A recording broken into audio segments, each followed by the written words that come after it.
एक आई म्हणून सांगते, आपण किती पण प्रयत्न करा, किती पण लेकरांना शाळेत जाताना शांत छान असं जायला सांगा, तरी पण जाते वेळेस ते एकदा तरी रडतात म्हणजे रडतात. तेच इथं झालंय माझ्यासोबत. आज ना आधिराच्या स्कूलमध्ये आषाढी एकादशी सेलिब्रेशन होतं. त्याच्यामुळे ना सकाळी सकाळी मी लवकर उठले आणि त्यांना टिफिन वगैरे बनवून दिला.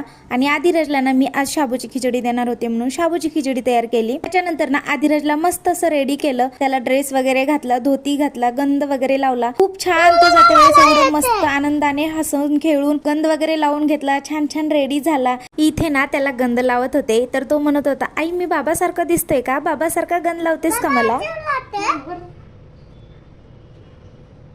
आई बाबा आजी लावतात का?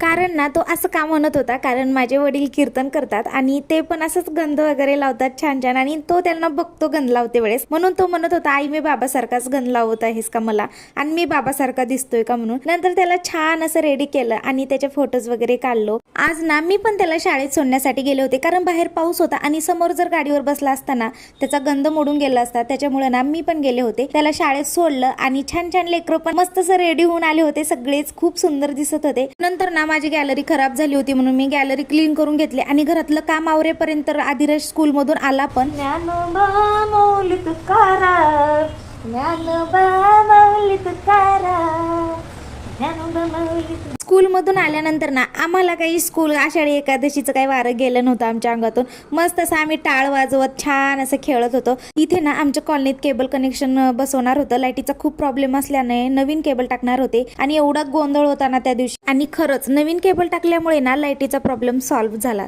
चलो बाय बाय.